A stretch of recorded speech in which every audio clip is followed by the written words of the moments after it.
حضور نے فرمایا ہر جمعرات کو میری پوری امت کے اعمال میرے پاس پیش کیے جاتے ہیں، تم میں سے، ہم میں سے، سب کے اعمال ہر جمعرات کو حضور کے پاس فرشتے سناتے ہیں، فلاں بن فلاں نے ہفتہ بھر یہ کام کیا ہے۔ حضور فرماتے ہیں اگر برے اعمال پیش ہوتے ہیں تو مجھے غم ہوتا ہے، میں استغفار کرتا ہوں اللہ کی بارگاہ میں، اور اچھے اعمال آتے ہیں تو شکر بجا لاتا ہوں، اس کے لیے دعا کرتا ہوں۔ عزیزان گرامی وقار، کبھی پلٹ کر کے زندگی میں دیکھنا کتنے جمعرات ایسی چلی گئی ہوں گی جس میں ہمارے کون سے اعمال فرشتے لے جا کر کے سنا رہے ہوں گے۔ حضور اکرم صلی اللہ تعالی علیہ وسلم کی بارگاہ میں جب ہمارے اعمال یہ کہہ کر سنائے جائیں، آقا آپ کا فلاں امتی بے خبر ہے، نہ نماز پڑھتا ہے، نہ ہی آپ پر درود پڑھتا ہے، نہ ہی وہ کبھی نیکیوں کی طرف آتا ہے، وہ تو گانوں کی دھن پر جی رہا ہے، صبح اٹھتا ہے، شام ہوتی ہے تو اس کو تو فلموں کے نغمے یاد ہیں، آپ کا کوئی قول یاد نہیں۔ بتاؤ میرے آقا صلی اللہ تعالی علیہ وسلم کو فرشتے جب ہمارے متعلق یہ خبر دے رہے ہو، کیا حضور پاک صلی اللہ تعالی علیہ وسلم کو اس بات کا قلق نہیں ہوتا؟ یہ وہ امت ہے جس کے لیے میں رات رات بھر کھڑے ہو کر دعا کرتا تھا، آج یہ ہم کو فراموش کی ہوئی ہے۔ زندگی گزارنے کا مقصد سمجھ جاؤ میرے عزیزو، اسی لیے میں آپ کو کہتا ہوں کہ زندگی یہ نہیں ہے، حضور تاج الشریعہ رحمۃ اللہ علیہ نے فرمایا زندگی یہ نہیں ہے کسی کی کسی کے لیے، زندگی ہے نبی کی نبی کے لیے، نہ سمجھ مرتے ہیں زندگی کے لیے، جینا مرنا ہے سب کچھ نبی کے لیے۔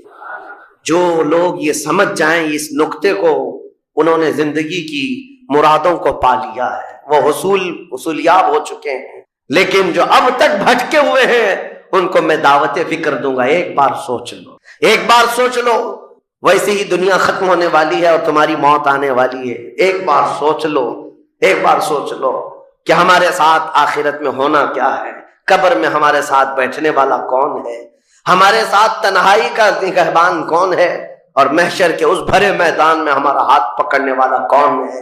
جب بار بار یہ سوچو گے تو اس فکر کو پہنچو گے کہ وہ صرف اور صرف ایک ہی ذات ہے، کون دیتا ہے دینے کو منہ چاہیے، دینے والا ہے سچا۔ حضور پاک صلی اللہ تعالی علیہ وسلم کی طرف لو لگا دو۔ اس کو جن لوگوں نے اپنی زندگی میں پہچان لیا وہ امام اہل سنت بن گئے، مجدد وقت بن گئے۔ اعلیٰ حضرت امام اہل سنت فاضل بریلوی رحمۃ اللہ تعالی علیہ کے متعلق ایک بات میں آپ سے کہوں، وہ بڑے عالم تھے، بڑے فقیہ تھے، بڑے محدث تھے، اور بہت سارے علوم پر انہیں مہارت تامہ حاصل تھی، سب اپنی جگہ پر، لیکن یہ سارے علوم نے مل کر اعلیٰ حضرت کو اعلیٰ حضرت نہیں بنایا۔ ان کو اعلیٰ حضرت بنانے والی چیز حقیقت میں عشق رسول ہے۔ حضور پاک صلی اللہ تعالی علیہ وسلم سے بے انتہا لگاؤ، یہ مقام پیدا کر دیتا ہے، یہ مقام۔ ورنہ عالم تو بہت سارے، کتابیں لکھنے والے بھی بہت سارے، لیکن جس نے عشق کی بولی بولی دنیا اس کو پہچاننے لگ جاتی ہے، دنیا اسے پہچاننے لگ جاتی ہے۔ زندگی کا مقصد وہ سمجھ گئے کہ ان کی غلامی کرنے میں ہی یہاں پر عروج و ترقی ہے۔ اسی کو خانوادہ اعلیٰ حضرت سے ان کے پوتوں تک بھی یہ فکر پہنچی۔ تاج الشریعہ نے فرمایا بلہوس سن سیم و زر کی بندگی اچھی نہیں، ان کے در کی بھیک اچھی، سروری اچھی نہیں۔ تم جو سوچ رہے ہو زندگی کے طور طریقے ایسے ہونے چاہیے، ویسے ہونے چاہیے، گزار لو جتنے دن چاہے، بڑے بڑے بنگلوں میں، بڑی بڑی گاڑیوں میں، بڑی جائیدادوں میں، لیکن زندگی میں وہ عزت نہ پاؤ گے جو میرے مصطفیٰ کے قدموں میں ملے گی، جو حضور کی غلامی میں ملے گی، وہ عزت نہیں پا سکتے۔ عزیزان گرامی وقار، نبی کریم صلی اللہ تعالی علیہ وسلم کے ان صحابہ کو دیکھتے ہیں جنہوں نے زندگی کو ضائع نہیں کیا، ایک پل بھی ضائع نہیں کیا۔ آج میں آپ کو اسی لیے کہہ رہا ہوں موت آنے والی ہے، اس سے پہلے ایک وقت بھی، ایک لمحہ بھی ضائع ہونے مت دینا، برباد ہونے مت دینا۔ جو وقت ہے، میں مصر میں دیکھتا تھا بسوں میں بھی، اور کبھی کبھار ٹکٹ کاؤنٹر پہ جو لائن لگی رہتی تھی، ایک سٹیکر لگایا گیا تھا، اکثر جگہوں پر یہ سٹیکر پڑھنے کو ملتا تھا، اجعلوا الانتظار فی الاستغفار، یہ جو ویٹنگ ٹائم ہے اس کو خالی کھڑے ہو کر کے مت گزارو، اتنی دیر استغفار کرو اور درود پاک تو پڑھو، وقت کو ضائع نہ کرو۔ تمہارے پاس اللہ نے وقت دیا، بیٹھے ہو تو پڑھو، کھڑے ہو تو پڑھو، کیونکہ یہ وقت تمہارا بربادی میں نہیں لکھا جائے گا، تمہارا یہ وقت ضائع کرنے والوں میں نہیں لکھا جائے گا۔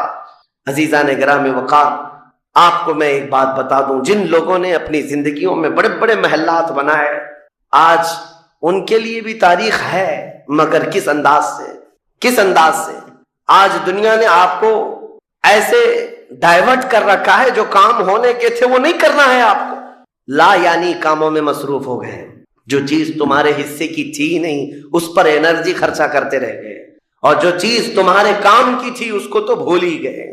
آپ کو میں ایک بات بتا دوں، ہو سکتا ہے شاہ جہاں نے تاج محل بنایا، اور پھر بادشاہ قطب الدین کے زمانے کے نشانیاں موجود ہیں، لال قلعے بن گئے، قطب مینار بن گیا، بڑی بڑی عمارتیں ہیں، لوگ اوپر سے نیچے دیکھنے کے لیے آتے ہیں، لیکن میں یہ کہتا ہوں یہ کوئی کمال کی چیزیں تھی نہیں، لاکھوں لوگوں کی محنتیں بھی لگی، پیسہ بھی لگا، اور بڑی عمارتیں کھڑی کر کے چلے گئے۔ ہزاروں کی تعداد میں تاج محل میں لوگ جاتے ہوں گے، تاریخ تو لوگوں کو تھوڑی بہت تو پتا ہوگی کہ اپنی بیگم کی محبت میں بنایا ہوا ایک محل ہے، اور بیگم کی قبر بھی وہاں ہے، لیکن جانے والے کبھی کسی کو سنا ہی نہیں کہ ایک فاتحہ بھی کوئی پڑھتا ہوا نظر آتا ہے۔ وہ تو پکنک پوائنٹ ہے، ٹورسٹ ایریا ہے، جائے دیکھے آئے۔ لیکن میرے عزیزو، یہ بڑے بڑے محلات اپنی ناموری کے لیے بنا کر تو چلے گئے، لیکن آؤ بریلی شریف کی سرزمین پر ایک مدرسہ جو اعلیٰ حضرت نے بنایا، مبارک پور کی سرزمین پر جامعہ اشرفیہ جو حضور حافظ ملت نے بنایا، یہ عمارتیں آج بھی دعوت دے رہی ہیں، ایک دو نہیں، ہر سال ہزاروں کی تعداد میں عالم اور مفتی وہاں سے نکلا کرتے ہیں۔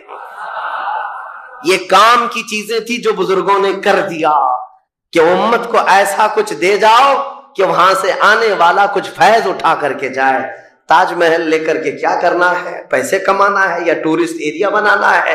لیکن ایک ایسا ادارہ جس میں پڑھ کر کے دنیا روشن ہوتی اور آخرت بھی روشن ہوتی۔ ہم سنیوں کے ہاں یہ چیزوں کی ضرورت تھی، ہمیں لا یعنی چیزوں میں مصروف کر دیا گیا ہے۔ میں اب تو آپ کو پتہ ہی ہوگا، مجھے تو جلسوں والا آدمی بنا دیا گیا، جہاں دیکھو پروگرام جلسے۔ میں اصل میں جلسوں والا آدمی تھا ہی نہیں، میں فیلڈ ورک کرنا پسند کرتا ہوں، کسی علاقے میں رہ کر کے قرآن کی تفسیر کرنا اور لوگوں کے درمیان رہنا۔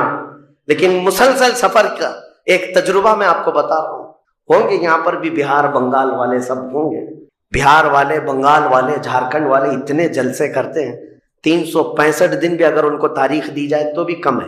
ایک اینالائز کرنے والے بہار کے رپورٹر ہیں، انہوں نے رپورٹ لا کر کے ہمارے سامنے بتائی کہ حضرت 2022 میں اسٹیٹ آف بہار میں 4000 جلسے ہوئے، 4000 جلسے۔ میں ان کا مخالف نہیں ہوں، لیکن ایک فکر آپ کو بتا رہا ہوں، 4000 جلسے، جن میں سے ہر جلسے کا کم سے کم خرچہ 5 لاکھ روپے، اس سے کم خرچہ کرتے نہیں، 6 مہینے چندہ کرتے ہیں، اس کے بعد بڑا جلسہ کرتے ہیں۔ کیلکولیشن کر کے دیکھا گیا تو سال میں 2000 کروڑ روپے خرچہ ہوئے، 2000 کروڑ روپے۔ میرے عزیزو، ٹھیک ہے یہ سب اپنی جگہ پر، لیکن پورے اسٹیٹ پر گھوم کر کے دیکھیں تو مسلمانوں کے نام کی ایک یونیورسٹی بھی نہیں ہے، کوئی ایک بڑا ادارہ نہیں قائم کر سکے۔ 2000 کروڑ کی بھاری رقم سال بھر خرچ کرنے والا غریب اسٹیٹ جس کو لوگ سمجھتے ہیں۔ میرے عزیزو، میں یہ بات اس لیے عرض کر رہا ہوں، جن چیزوں میں تمہارا ذہن الجھ گیا یہ وہ تمہارے کام کی نہیں تھی۔ اعلیٰ حضرت نے بہت پہلے فرمایا تھا، یہ دنیا کا حال یہ ہے، شہد دکھائے زہر پلائے۔ یہاں پر چکا چوند دکھنے والی چیزیں وہ تمہارے حق کی نہیں ہے۔ اور ممبئی والے کیا کرتے ہیں؟ وہ تو بہار والے جلسوں میں ہیں، ممبئی والے کھچڑا کمپٹیشن کرتے ہیں۔ ہاں، اس محلے میں 51 دیگ بنی ہے تو ہمارے ہاں 60 دیگ بنے گی، 70 دیگ بنے گی، اور کھاتا کون ہے؟ جو پہلے سے کھائے ہوئے لوگ، دن بھر 5 ٹائم کھانے والے لوگ ہی کھچڑا کھا رہے ہیں۔ ثواب تو ان کے لیے تھا اس غریب کو کھلانے پر جس کے گھر میں ایک روٹی ہے تو دوسری روٹی نہیں ہے، کھلانا بالکل ثواب ہے۔ حدیثوں میں ملتا ہے کھلانے سے بڑھ کر کے ثواب نہیں ہے، پہنانے سے بڑھ کر۔ سرکار غوث پاک کا یہ فرمان بھی ہے، میں نے ساری نیکیوں کو الٹ پلٹ کر کے دیکھ لیا، رحمان کو 2 نیکیاں سب سے زیادہ پسند ہیں، ایک بھوکوں کو کھلانا، ننگوں کو پہنانا، یہ 2 چیزیں۔ لیکن یہاں پر کن لوگوں کو کھلایا جا رہا ہے؟ ہم ہی لوگ تو کھاتے ہیں۔ ہمارے گھر میں بھی کھانا بن رہا تھا، ایک دن سڑک پہ بنا لیا، انٹرٹینمنٹ کر رہے ہیں۔ اور اس پر آپ یہ نہ سمجھیں کہ میں ان تمام چیزوں کا مخالف ہوں، کرو جتنی حیثیت ہے اتنی کرو، لیکن یہ نہیں ہے کہ ہمارا سارا کا سارا دار و مدار اسی پر ہے، سنیت اسی کا نام نہیں ہونا تو یہ چاہیے تھا کہ ہمارے پاس ایسا مضبوط قلعہ ہوتا جو ہر زمانے میں میرے مصطفیٰ کی عزت پر پہرا دینے والے سپاہی وہاں پر تیار ہو رہے ہوتے، ہمارے پاس نہیں ہے ان تمام چیزوں کی۔ اس لیے مجھے درد ہوتا ہے اس بات کا کہ ہم نے جن چیزوں کے لیے اللہ تعالیٰ سے امانت لی تھی، ہمیں اللہ تعالیٰ نے نوازا تھا، وہ ہماری رقم بھی غلط جگہ جاتی ہے، ہماری زندگی کا وقت بھی غلط جگہ جا رہا ہے۔ عزیزان گرامی وقار، ان سب چیزوں کا سوال ہوگا قیامت کے دن ہم سے، ہر چیز کا سوال ہوگا۔ اگر ہم نے وقت کو ضائع کیا ہے اور اپنا مال بھی غلط جگہ استعمال کیا ہے، ہر جگہ ہماری پکڑ ہوگی، ہماری پکڑ ہوگی۔ ایک ہفتہ قبل میں نے سنا، ہمارے چاہنے والے ہیں عزیز، انہوں نے کہا ایک درگاہ پہ گئے تھے، سنا ہے ایک بہت بڑے سیٹ ہیں، وہ 2.25 کروڑ کا صرف دروازہ بنا رہے ہیں اللہ کے ولیوں کے آستانوں پر۔ میرے عزیزوں، یہ اللہ کے وہ ولی ہیں، نہ تمہارے دروازے کے محتاج ہیں، نہ تمہاری چادر کے محتاج۔ ان کے انتقال کے بعد جو ان کو اللہ نے مقامات دیے وہ تم نہیں پہنچا سکتے، وہ تو اللہ تعالیٰ کے رحمت میں ہے، جنہیں اللہ تعالیٰ جنت کے جوڑے پہنا چکا ہو، جن کے لیے جنت کی ہوائیں چل رہی ہوں۔ ان اولیاء کے مشن کو زندہ کرنا حقیقت میں ایصال ثواب، ان کے لیے سب سے بڑی نظر و نیاز یہی ہے۔ ماررہ مطہرہ میں حاضر تھا، بڑی خوشی ہوئی، صاحب سجادہ نے بڑھ کر کے یہ اعلان کیا تھا، آنے والے زائرین جتنے سنی آتے ہیں، ہم ان سب سے کہتے ہیں کہ ہمارے اولیاء جتنے یہاں آرام کر رہے ہیں، ان اولیاء کو جو چادریں ڈالنی تھی وہ ہم ڈال چکے، تمہاری طرف سے اب کسی چادر کے لانے کی ضرورت نہیں، اور اگر لانا ہی چاہتے ہو ایک دوپٹہ لے جاؤ اور غریب بہن کے سر پر اوڑا۔ یہ پیغامات تھے خانقاہوں کے، حقیقت میں یہی امت کا کام ہے۔ عزیزان گرامی وقار، لا یعنی کاموں میں پڑھ کر کے ہمارا وقت جو برباد ہوا اس کی تلافی مشکل ہے، بہت مشکل ہے۔ اس لیے میں صرف یہ میسج دینا چاہوں گا کہ زندگی کے اس پوائنٹ پر آج ہم آ چکے ہیں جہاں آندھیاں، طوفان، ہر طرح سے ایک بہت بڑی آزمائش میں ہم گرفتار ہیں۔ کن کن چیزوں کا علاج کیا جائے سمجھ میں نہیں آتا۔ کبھی کبھار میں بیٹھ کر سوچتا ہوں، گھر میں اگر گیس کا پائپ بھی لیک ہو گیا، آگ بھی لگی ہے، پانی کا پورا فوارہ بھی آ رہا ہو، کچرا بھی گرا ہو، تو آدمی سوچنے لگ جاتا ہے کس چیز کو روکوں، پانی کو روکوں، گیس کو روکوں، آگ کو روکوں، کچرا اٹھاؤں، کیا کروں سمجھ میں نہیں آتا۔ یہ حالات آج ہمارے ساتھ ایسی ہو گئے، ہم کن کن چیزوں کا مقابلہ کریں سمجھ میں نہیں آتا۔ اور پھر اس پر مزید جب ہم اپنی قوم کی طرف دیکھتے ہیں، یہ تو گیم چلاتے ہوئے مزے سے بیٹھے ہوئے ہیں، ایسا لگتا ہے انہیں کسی چیز کی فکر ہی نہیں۔ شاعر نے کہا تھا، جگہ جگہ کے تھک چکے ہیں تمہیں یہ ہنگامے، نشاط لذت خواب گراں بدل ڈالو، اٹھو وہ گر نہ حشر نہ ہوگا پھر کبھی، دوڑو کہ زمانہ چال اپنی چل گیا۔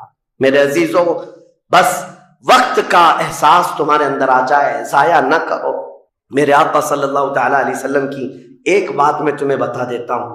آپ یہ سوچتے ہیں بہت سارے نوجوان خالی فالتو اسی لیے بیٹھے ہوئے، میرے سٹیٹس کے مطابق کام نہیں ملتا، میرے سٹینڈرڈ کے مطابق مجھے کام نہیں ملتا، برباد کیے جا رہے ہیں اپنی زندگی اور لوگوں پر بوجھ بنے ہوئے ہیں۔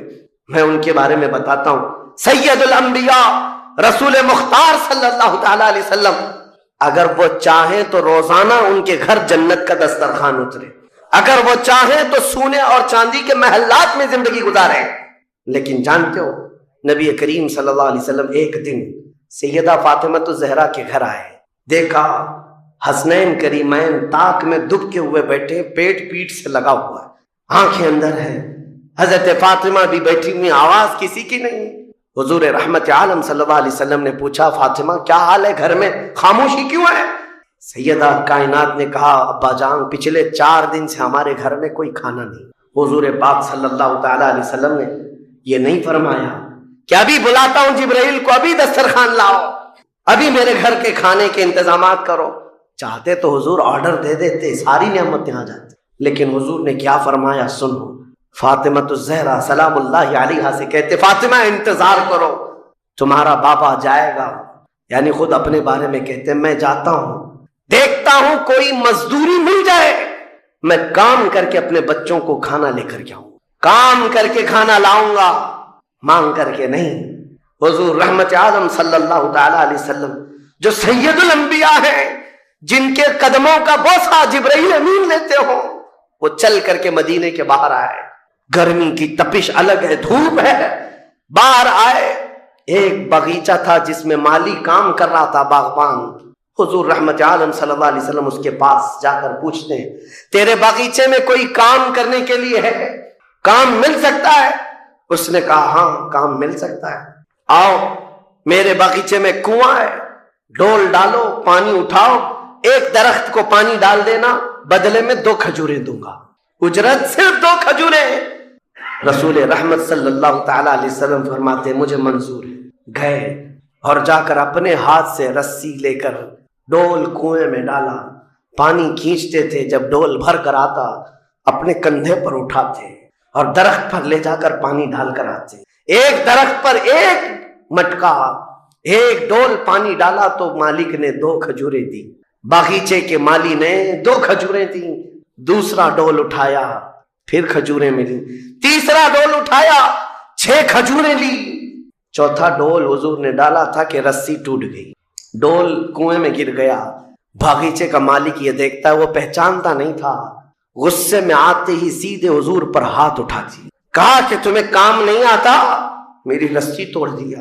رسول کریم صلی اللہ تعالی علیہ وسلم نے پلٹ کر کچھ نہیں کہا. وہ رحمت عالم صلی اللہ تعالی علیہ وسلم تھے. وہ 6 کھجوریں لے کر کے واپس مدینے آئے. کہا فاطمہ کہاں ہیں بچے، کہاں ہیں؟ یہی 6 کھجوریں حضور نے لا کر اپنے منہ سے چبا کر ان بچوں کے منہ میں ڈالا اور کہا آج تک روئے زمین پر کوئی نبی ایسا نہیں آیا. 1,24,000 کم و بیش نبیوں میں ہر نبی نے اپنے ہاتھوں کی کمائی کھائی ہے، اپنے عمل کی کمائی کھائی ہے. رحمت عالم صلی اللہ تعالی علیہ وسلم نے جب وہ مالک کل ہے، بلکہ جنت کی چابیوں کے مالک، ساری زمینوں کے خزانوں کے مالک، کل جہاں ملک اور جو کی روٹی غذا، اس شکم کی قناعت پہ لاکھوں سلام. وہ لمبے لمبے ہاتھوں سے بھیک دینے والے آقا، سب کچھ ہونے کے باوجود اگر کسی ایک باغیچے میں ڈول اٹھا کر پانی بھرتے ہو تو اسی لیے نہیں کہ ان کے ہاں کوئی مجبوری تھی، بلکہ امت کو یہ درس دینا تھا، اے امت کے غیور نوجوانوں، تم کبھی خالی نہ بیٹھنا، مجھے دیکھنا اور عمل کرتے رہنا، اور اللہ تعالیٰ تمہیں دروازے رزق کے. 3 نبیوں کا ذکر ایسا ہے کہ جنہوں نے جیسے ہی پکارا اللہ نے فوراً ان کی دعا قبول کی. ایک ایوب علیہ السلام. تینوں کے جملے سن لیجیے، تینوں کے جملے. ایوب علیہ السلام کو آزمائش میں مبتلا کیا گیا تو سخت بیمار ہوئے تھے. انشاءاللہ وہ 23ویں پارے میں ان کا تفصیلی ذکر آئے گا. بہت سخت آزمائش میں مبتلا تھے، جسم پورا بیمار. اس وقت انہوں نے جب ان کی زبان کٹ گئی تھی تو یہ جملہ کہا تھا وَأَيُّوبَ إِذْ نَادَىٰ رَبَّهُ أَنِّي مَسَّنِيَ الضُّرُّ وَأَنْتَ أَرْحَمُ الرَّاحِمِينَ وَأَنْتَ أَرْحَمُ الرَّاحِمِينَ. اے مولا تکلیف تو مجھے پہنچی ہے لیکن تو ارحم الراحمین ہے، تو سب سے زیادہ رحم کرنے والا. اس کے فوراً بعد اللہ فرماتا ہے فَاسْتَجَبْنَا لَهُ فَكَشَفْنَا مَا بِهِ مِن ضُرٍّ. ہم نے ایوب کی دعا سن لی اور جو انہیں تکلیف تھی فوراً اس کو ہم نے دور کر دیا. یہ ایوب علیہ السلام کی سن لی. ادھر یونس علیہ السلام کی سن لی. یونس علیہ السلام کا جملہ کیا تھا؟ لا الہ الا انت سبحانک انی کنت من الظالمین. اس کو اسم اعظم بھی کہا گیا ہے. بہت تیز دعائیں قبول ہوتی. تیسرے نبی کا ذکر ہے حضرت زکریا علیہ السلام. اولاد نہیں تھی، بڑھاپا آ گیا تھا، تب انہوں نے یہ کہا تھا ربی لا تذرنی فردا وانت خیر الوارثین. اے میرے رب مجھے تنہا مت چھوڑ، مجھے اکیلا مت رکھ، تو بہترین، تو خیر الوارثین ہے، بہتر وارث دینے والا ہے، سب کا بہترین وارث تو ہی ہے. تو یہ دعا حضرت زکریا علیہ السلام کی اللہ کو پسند آئی. اے اللہ مجھے اکیلا مت چھوڑ، تو خیر الوارثین ہے. اللہ فرماتا ہے فاستجبنا له ووهبنا له یحییٰ. ہم نے زکریا کی دعا سن لی اور فوراً ان کو یحییٰ علیہ السلام کی شکل میں بیٹا عطا کیا. 3 دعائیں میں نے آج آپ کو بتائی ہیں، ایک ایوب علیہ السلام کی، ایک یونس علیہ السلام کی، ایک زکریا علیہ السلام کی. ایوب علیہ السلام نے بیماری میں دعا کی، یونس علیہ السلام نے اندھیریوں میں دعا کی، زکریا علیہ السلام نے بے اولاد ہونے پر دعا کی. یہ تینوں معاملات ہماری زندگیوں میں آتے ہیں. کوئی بے اولاد ہے، کوئی پریشان حال ہے اور کوئی بیمار ہے. یہ 3 دعائیں یاد رکھیں. اللہ نے فوراً ان آیتوں کے بارے میں فرمایا، ان کی آیتوں کے بعد فرمایا ہم نے فوراً قبول کیا ان کی باتوں کو، فوراً قبول کیا۔ یقیناً اللہ تبارک و تعالیٰ آج بھی قبول کرنے والا ہے۔ اور ایک آیت اللہ تعالیٰ نے اس بارے میں ارشاد فرمائی، مولا کریم فرماتا ہے کہ یہ سب نبیوں کے ذکر کے بعد یہ سورہ جہاں ختم ہونے کو آیا، آخر میں جہاں سورہ ختم ہونے کو آیا، اخیر سورے میں رب تبارک و تعالیٰ آخری نبی کے بارے میں فرماتا ہے وما ارسلناک الا رحمۃ للعالمین، محبوب ہم نے آپ کو سارے جہانوں کی رحمت بنا کر بھیجا ہے، رحمت بنا کر بھیجا ہے۔ رحمت کا مطلب کیا ہے؟ رحمت جس کے ذریعے سے خوشیاں ملے، جس کے ذریعے سے مشکلات حل ہوں، جس کے ذریعے سے اللہ تعالیٰ تمہاری مصیبتوں کو دور کرے، وہ رحمت ہے۔ ماں بیٹے کے لیے رحمت ہے، باپ بیٹے کے لیے رحمت ہے، یہ سب رحمتیں ہیں۔ اور اللہ تعالیٰ کی سب سے بڑی رحمت اس دنیا میں کوئی ہے تو وہ محمد الرسول اللہ کی ذات صلی اللہ علیہ وسلم، وہ سب کے لیے رحمت ہے، وہ سب کے لیے رحمت ہے۔ حتیٰ کہ آپ کو میں بتاؤں، زمین و آسمان اس بارے میں لڑائیاں کرتے ہیں، زمین اور آسمان۔ اعلیٰ حضرت نے اس کو اپنے نعت میں لکھا ہے، خم ہو گئی پشت فلک استان زمین سے، یعنی آسمان بہت اپنی ڈینگے یعنی اپنی بڑائیاں بتا رہا تھا کہ مجھ میں چاند ہے، مجھ میں ستارے ہیں، مجھ میں سورج ہے، یہ سارے بڑے بڑے سٹارز آسمان اپنے اندر رکھتا ہے۔ تو زمین نے ایک ہی تانا دیا تھا، ایک تانا دیا تھا۔ اعلیٰ حضرت فرماتے ہیں خم ہو گئی پشت فلک، یعنی آسمان کی پیٹھ جھک گئی اس تانے زمین سے، زمین کے اس تانے کو سن کر۔ خم ہو گئی پشت فلک اس تانے زمین سے، سن ہم پہ وہ سرور دو عالم ہے، وہ رتبہ ہے ہمارا۔ ہمارے اوپر تو چاند سورج ستارے جس سے فیض پاتے ہیں وہ محمد الرسول اللہ زمین میں ہے۔ میرے عزیزو، آپ کو میں بتاؤں، رسول پاک صلی اللہ تعالیٰ علیہ وسلم ملائکہ کے لیے رحمت ہیں کہ نہیں؟ میں آپ سے کچھ سوالات کر رہا ہوں۔ اور اللہ کے کئی عالم ہیں، عالم یعنی کئی دنیا ہیں، کئی جہاں ہیں، ہاں وہ ہر عالم کے لیے ہیں رحمت ہیں، وہ ملائکہ کے لیے رحمت ہیں، جنات کے لیے رحمت ہیں، نباتات کے لیے رحمت ہیں، جتنے اللہ تعالیٰ کی مخلوقات ہیں سب کے لیے کیا ہے میرے مصطفیٰ؟ رحمت ہیں۔ شاعر نے بڑے اچھے انداز میں کہا ہے وہ ہر عالم کی رحمت ہیں، کسی عالم میں رہ جاتے یا ان کی مہربانی ہے کہ یہ عالم پسند آیا، یا ان کی مہربانی ہے کہ یہ عالم پسند آیا۔ میرے عزیزو، یہ قربان جاؤ میرے مصطفیٰ کریم کے اس روئے زمین پر کہ آقا ہمارے درمیان میں ہے، ورنہ وہ ملائے اعلیٰ میں رہتے، وہ فرشتوں کے درمیان رہتے، وہ جنتی حوروں کے درمیان رہتے، لیکن مولا رسول کریم صلی اللہ تعالیٰ علیہ وسلم کو ہمارے درمیان میں رکھا۔ یہ حضور کی اپنی پسند تھی اپنی امت کے ساتھ رہنے۔ اور یہ بھی میں آپ کو بتا دوں، قیامت کے دن کیا میرے نبی صلی اللہ تعالیٰ علیہ وسلم پچھلی امتوں کے لیے رحمت نہیں ہوں گے؟ آدم علیہ السلام سے لے کر عیسیٰ علیہ السلام تک کے ہر امتی کے لیے حضور رحمت ہے، سب کے لیے رحمت ہے، سب کا حساب حضور کی شفاعت کے بعد ہونا ہے۔ لیکن اس کے باوجود میرے آقا صلی اللہ علیہ وسلم قیامت کے دن اگر کہیں نظر آئیں گے تو وہ اپنے امتیوں کے بیچ میں نظر آئیں گے، ہمارے درمیان نظر آئیں گے۔ لوگ نبی پاک صلی اللہ تعالیٰ علیہ وسلم کے ارد گرد ہوں گے۔ عزیزان گرامی وقار، اب یہاں پر ایک بات میں عرض کرتا ہوں، ایک آیت میں پڑھتا ہوں، آپ خود سمجھ جائیں گے۔ 11ویں پارے میں یہ آیت گزر چکی ہے، میں ترجمہ بتاتا ہوں اور کس کی طرف اشارہ ہے آپ خود سمجھ لیں گے، پڑھے لکھے لوگ ہیں۔ اللہ فرماتا ہے قل بفضل اللہ وبرحمتہ فبذلک فلیفرحوا۔ یہ آیت کا ایک حصہ میں نے تلاوت کیا۔ اے محبوب آپ فرما دیں، آیت کا ترجمہ میں کر رہا ہوں، آپ فرما دیں کہ جب اللہ کا فضل تمہیں ملے، لوگوں کو اللہ کا فضل ملے یا اللہ کی رحمت آئے تو خوب خوشی